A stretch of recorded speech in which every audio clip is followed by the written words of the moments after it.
ፕሬዚደንት ታደሰ ወረደ ዝምልከት ሓዱሽ ሓበሬታ ካብ ከተማ መቐለ በፂሕናሎም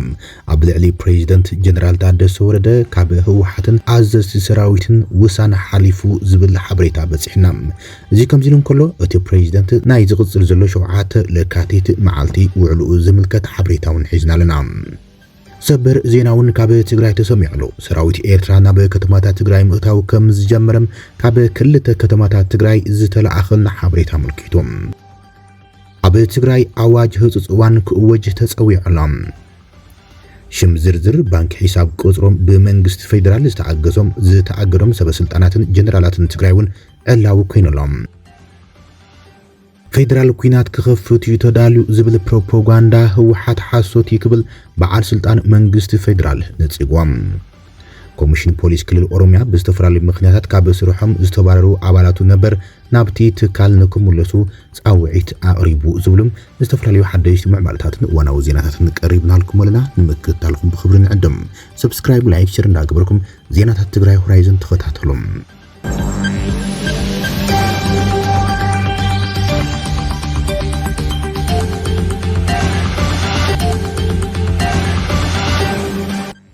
ፕሬዚደንት ታደሰ ወረደ ዝምልከት ካብ ከተማ መቐለ ሓዱሽ ሓበሬታ በፂሕና ፕሬዚደንት ታደሰ ወረደ ኣብ ከቢድ ጸቕጢ ወዲቑ ከም ዘሎ እቲ ሓበሬታ ምልክቶም እቲ ፕሬዚደንት ኣብ ወንበር ህወሓት ዶክተር ደብረጽዮን ገብረ ሚካኤል ዝመርሖም ወተሃደራዊ ኮማንድ ከም ዝወሰኖም ኣማሲና ኣብ ከተማ መቐለ ሰሚዕና ኣለና ፍልፍላት ሓበሬታ ካብቲ ወተሃደራዊ ኮማንድ ከም ዝመላኽቱ ኣብ እዋናዊ ኩነታት መሰረት ገይሮም ኣብ ዘካይዱ ኣኼባ እቲ ሰራዊትን ፖለቲካዊ ጉዳያትን መራሒ ህወሓት ዶክተር ደብረጽዮን ገብረ ሚካኤል ክእዝዞ ከም ዝተስማምዑን እዚ ነዊሕ ዝጸንሐ ውሳነ ከም ዝኾነ ገሊጾም ኣሎም ፕሬዚደንት ታደሰ ወረደ ድማ ብመንግስቲ ፌደራል ከም ዝተሾመም ዝፍለጥ ኮይኑ እንትኾነ ብህወሓት ተመሪጹ ከም ዝተለኣኸም ዝፍለጥ እዮም ይኹን እምበር እቲ ሓዱሽ ሓበሬታ ፕሬዚደንት ጀነራል ታደሰ ወረደ ብእቲ ወተሃደራዊ ኮማንድ ካብ ሓላፍነቱ ንክወርድ ከም ዝወሰኑ ዘመልክት ሓበሬታ ይበፂሕና ዘሎ ይኹን እምበር ፕሬዚደንት ታደሰ ሽሑኳ ንህወሓት ብምግልጋልን ከምቲ ዝተዋሃበ ሓላፍነት ኣይዋፃን ዘሎ ተባሂሉ ብነቐፍቲ ተጋሩ ዝኽሰስ እንትኾነ በቲ ዝመረፀ ህወሓትን ኣብ ከቢድ ጸቕጢ ከም ዝርከብ እቶም ፍልፍላት ሓበሬታ ገሊጾም እቲ ፕሬዚደንት ሓላፍነቱ ብመራሕቲ ህወሓትን ወተሃደራዊ ኣዘዝቶምን ንመንግስቲ ፌደራል ይሰርሕ እዩ ዝብል ጥርጣረ እሕዲሮምሉም ኣብ መወዳእታ ድማ በትሕዚ መሊኡ ናብ ዝተበላሸወ ኩነታት ኣትዩ ዘሎ ወጥሪ ክለዓል በይኖምሉ ከም ዘለው ይሰሚዕና ዘለና እዚ ትግራይ ሆራይዘን ካብ ፍልፍላት ሓበሬታ ዝረኸበቶ ሓበሬታ እምበር ብባዕላ ነፃ ኣረጋጊጻት ኣይኮነትን ትግራይ ሆራይዘን ካብ ቤት ጽሕፈት ፕሬዚደንት ግዚያዊ ምምሕዳር ትግራይ ዝረኸበቶ ተወሳኺ ሓበሬታ ከም ዘመላኽቱ ድማ እቲ ፕሬዚደንት ኣብ ስሩዕ ከም ዘሎን ሸውዓተ ለካቲት ማለት እውን መዓልቲ መስዋዕቲ ጅግና ተጋዳላይ ሓየሎም ኣርያ ምኽንያት ብምግባር ኣብ ዝተዳለወ መድረኽ ፕሬዚደንት ታደሰም ክርከብ ኢሎም ኣብቲ ዝኽሪ መዓልቲ መስዋዕቲ ሜጀር ጀነራል ሓየሎም ኣርያ ድማ መኽፈቲ መድረክ ክገብር እዩ እቲ ፕሬዚደንት ኣብ ትግራይ ብድሕሪ መጋረጃ ዝምራሕ ዘሎ ግን ብዶክተር ደብረጽዮን ዝምራሕ ወተሃደራዊ ኮማንድ ተባሂሎም እቲ ኩናት ትግራይ ሴንትራል ኮማንድ ብዝብል ዝፍለጥ ዝነበረ ኣወዳድባም ላዕለዋይ ኣካል ከም ዝነበረ ዝግለጽ ኮይኑ ካብቲ ዝሓለፈ ዓመት ድሕሪ ምፍንጫል ህወሓት ጀሚሮም ናብ ስራሕ ከም ዝተመለሰም ተገሊጾሎም እዚ ብቐንዱ ብወተሃደራዊ ካውንስል ብዝብል ዝፍለጥ ላዕለዋይ ኣካላቶም ሓይልታት ጀነራል ታደሰ ቅድሚ ፕሬዚደንት ግዚያዊ ምምሕዳር ምዃኖም ዝነበረ ኮይኑ ኣብዚ ሕዚ እዋን እቲ ሕዚ ኣብ ትሕቲ ቢሮ ሰላም ጸጥታን ከም ዝእዘዙ ተገሊጹ ዘሎ እቶም መብዛሕትኦም ምክትላት ኣዘዝቲ ወይ ድማ ኮሚሽነራት እናተባሃሉ ዝፍለጡ ኣዘዝቲ ሰራዊት ብቐጥታ ፖለቲካዊ ስራሓት ዘሳልጡ ምዃኖም ተገሊጾም እዚ ኣብ ትሕቲ ነፍሲ ወከፍ ምክትል ኣዛዚ ዝተሰኩዑ ኮሚሽነራት ብቐጥታ ምስ ቤት ጽሕፈት ህወሓት ዝተኣሳሰሩ ኮይኖም ድሕሪ ካልኣይ ዙር ኩናት ትግራይ ፖለቲካዊ ግምጋም ስዒቦም ዝተፈጠረ ማሕበር ከም ዝኾነ ይዝግለጽ እዚ ፖለቲካዊ ጥርናፈ ነቶም ኣዘዝቲ ሰራዊት ድማ ብቐጥታ ዝከታተልዎምን ነቲ ሰራዊት ዘንቀሳቕሱን ከም ዝኾነ እዩ እቲ ሓበሬታ ዘመልክት እዚ ከምዚ ኢሉ እንከሎ ድማ ሰበር ሓበሬታውን በፂሕና ኣሎም ሰራዊት ኤርትራ ናብ ከተማታት ትግራይ ምእታው ከም ዝጀመረ ዝበፅሐና ሓዱሽ ሓበሬታ ምልክቶም ወተሃደራት ኤርትራ ኣብ ቀንዲ ከተማታት ትግራይ ካብ ዝሓለፉ ሒደት መዓልታት ጀሚሮም እናተራገፉ የመቀንዮም ህዝቢ ብግልጽ ይርኦም ከም ዘሎ እቲ ብቴሌፎን ዝበፅሐና ሓበሬታ ምልክቶም ፍልፍላት ሓበሬታና ካብ ከተማ ኣክሱም ዓብይ ዓድን ከም ዘረጋገጾም እቶም ኣብተን ከተማታት ጆኖሳይድ ዝፈጸሙ ወተሃደራት ኤርትራ ሎሚ ብዝሕዝን መንገዲ ብሽምጽም ደኣትዮም ብዓይና ንሪኦም ኣለና ኢሎምና እዚ ድማ ብቐንዱ ምስ ተፈጢሩ ዘሎ ወጥሪ ተዛሚዱ ዝተራእየ ምዕባል ምዃኖም ኣብ ከቢድ ሻዕውለት ዘወደቕ ኩነታት ከም ዘሎም እቶም ፍልፍላት ዜና ገሊጾም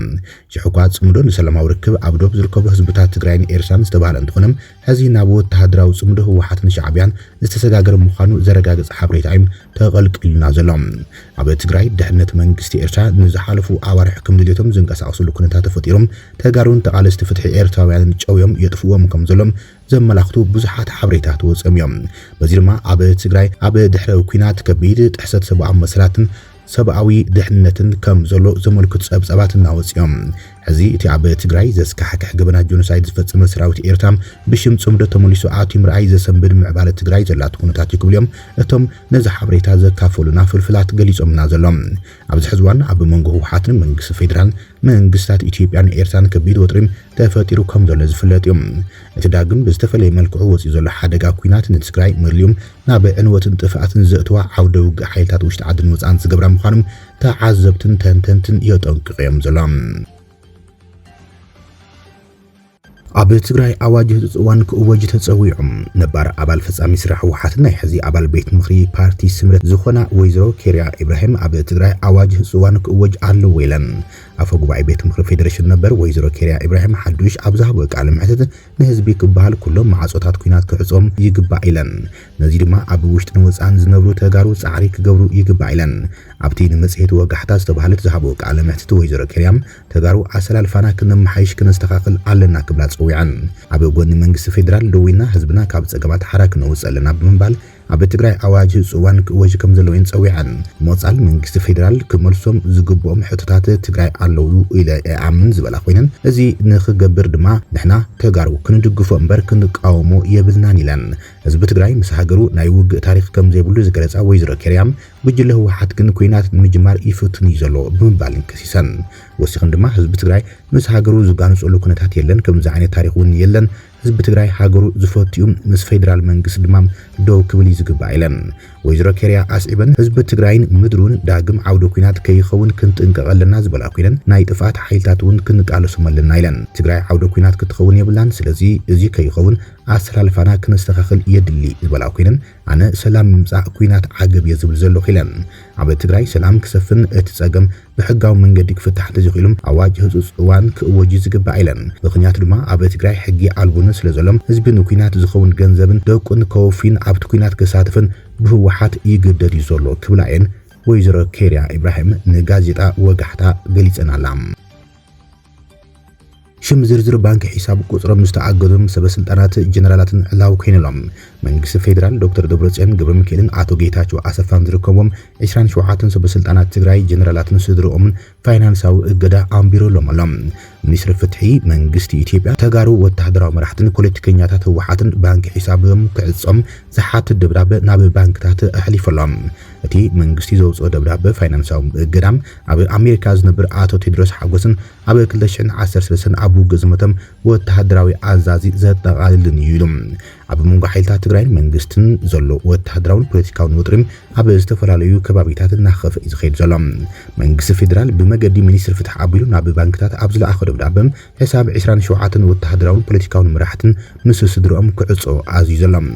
ኣብቲ ደብዳቤ ከም በዓል ኣቦ ወንበር ህወሓት ዶክተር ደብረጽዮን ገብረ ሚካኤል ጌታቸው ኣሰፋ ዶክተር ኣብርሃም ተኸስተ ዶክተር አዲስ አለም ባሌማም ወይዘሮ ፈትለወርቅ ገብረ እግዚአብሔር አማኑኤል አሰፋን ካልኦትን ዝኣመሰሉ ፖለቲከኛታት ህወሓት ዘጠቓለለ እንትኸውን ወታደራዊ መራሕቲ ድማ ብርጋዴር ጀነራል ምግበይ ኃይለ ሜጀር ጀነራል ህንፃ ወልደ ጊዮርጊስ ሜጀር ጀነራል ፍስሐ በየነ ሜጀር ጀነራል ዮሐንስ ወልደ ጊዮርጊስ ብርጋዴር ጀነራል አብርሃ ተስፋይን ካልኦትን ዝርከብዎም እዮም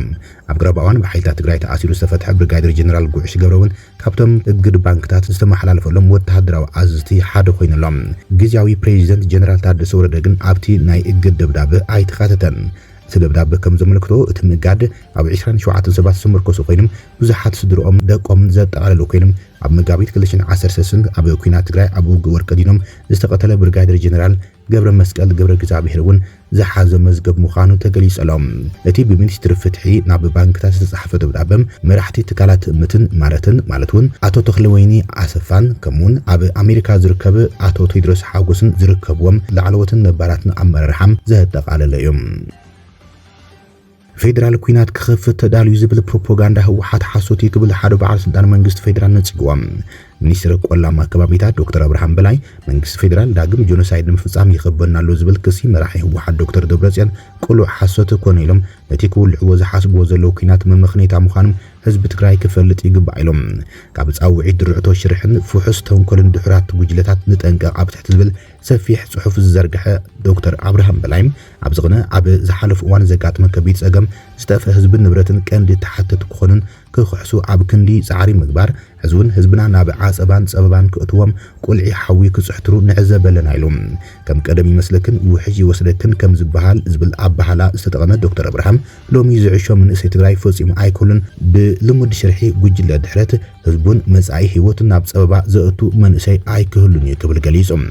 ድጉል ድልየቶም ንምምላእ ከም ምኽንያት ዝውዝዕዎ ዘሎም ብወገን ፌደራል መንግስቲ ኩናት ክኸፈት ዝብል ዝንቡዕ ብዕራይ ወለደ ዝኾነ ጻዕዳ ሓሶት ምዃኑ ኩሉ ክፈልጦ ይግባእ ይብል ዶክተር አብርሃም መንግስቲ ፌደራል ቅዱም ሕርያ ህዝብን ሰላም ምዃኑ ስለ ዝግንዘብ ህዝቡን ፈጺሙ ዝሓስቦ ይኹን ዝሓቆኑ ኩናት ከም ዘለን ወቋዳስ ፍጹም ሰላም ድሕነትን ህዝብና ኣብ ምርግጋጽ ልዝብ ዘቀድም ልምዓትን ዕቤትን ህዝብና ንምኽዕባት ኣድላይ ዝበሃል ኩሉን ምግባር ዘየማት ቋም ይዘሎ ክብልም ዶክተር አብርሃም በላይ ገሊጾም ኮይኑ ግና ይብል ዶክተር አብርሃም ህዝቢ እንተ ተረጋጊዮም ፍጹም ሰላም እንተ ሰፊልን ተሓታትነት እንትመጽም ዝድንግጹ ሓይልታት ጸረ ጉሒላ ጥንኩር ሕጊ እንትህሉም ኢዶም ኣብ ብዙሕ ዝጠልቀ ውልቀ ሰባት ዘሎም መማረፂ ኩናት ምስዋር ከም ዝኾነም ብግልጺ ይራኣይ ዘሎ ብምባልዮም ንመራሕቲ ህወሓት ከይስቦም እዚ ከምዚ ዝኣመሰለ ፍሑስ ተንኮል ድማ ህዝብና ተረዲኻ ተረጋጊዕኻ ንቡርን ኣብረኻ ክትገብርን መንእሰይ ትግራይ እውን እምቢ ንኩናት ኢልካም ብስኽነት ኣብ ዕዮ ልምዓትካ ክትውዕል ይግባእ ኢሎም ኩሉ ቅዱስ ትግራዋይ ንብዓት ዓዲ ትግራይ ይኣክል ህፃናትን መንእሰያትን ትግራይ ኣብ ትምህርቲ ምርምርን ስራሕቲ ልምዓትን ክውዕሉ እምበር ፍቆዶ ድሩን በዓትን ፋሕ ጭንግራሕ ክብሉ ኣይተፍቀድ ዝሓለፈ ኣክል ሕርያና ሰላሚም ኢልካ ብዕቱብ ሞግት ፌደራል መንግስቱን ሰላም ከይዝረግ ኣብ ጎንኻ ምዃኑም ብሙሉእ ልቢ ከረጋግጸልካ ይፈቱ ክብልዮም ሚኒስትር ቆላማ ከባቢታት ኢትዮጵያ ዝኾነም ዶክተር አብርሃም በላይ ኣብ ማሕበራዊ መራኸቢታቱም መንግስቲ ፌደራል ኣብ ልዕሊ ትግራይ ኩናት ክኽፍት ዝኾነ ሓሳብን ምንቅስቃስን የብሉን ክብል ነቲ ብህወሓት ዘቕረበ ክሲም ተኸላኺሉ ዘሎም እንትኾነ ዝተፈላለዩ ዘይሻራውያን ጸብጸባት ከም ዘመላኽትዎም ሰራዊት ምክልኻል ካብ ዝተፈላለዩ ከባቢታት ክልል ኣምሓራ ወፂኦም ብዝተፈላለዩ ኣንፈታት ናብ ኣንፈት ትግራይ የግዕዝ ከም ዘለዮም ዝሕብሩ ዘሎም እቲ ምንቅስቃስ ሰራዊት ምክልኻል ኢትዮጵያ ናብ ገጽ ትግራይ ድማ ዓለም ለኻዊ ዶባትን ላዕላውነትን ንምሕላው ይግስግሱ ከም ዘለዉ ይዝግለጽ ዘሎም ኮሚሽን ፖሊስ ክልል ኦሮሚያ ብዝተፈላለዩ ምኽንያታት ካብ ስርሖም ዝተባረሩ ኣባላት ነበር ናይቲ ትካል ናብ ትካል ክምለሱ ጻውዒት ተቕሪቦም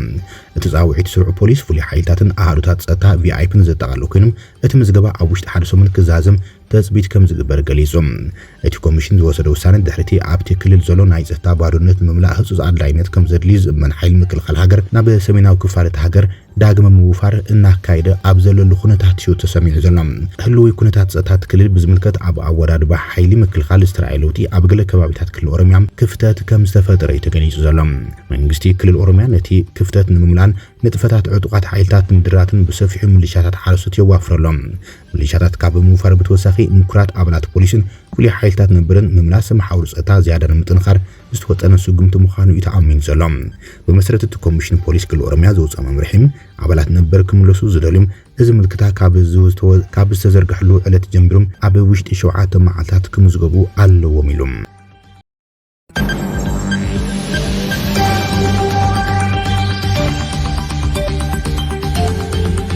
ክቡራትን ፍትዋትን ተኸታተልቲ ዜናታትና ነዚ ሰዓት ዝበልናይ መሓደሽቲ ምዕባላታትን እዋናዊ ሓበሬታትን ኣብዚ ዛዚምና ኣለና ንምክትታልኩም ነመስግን ሰላም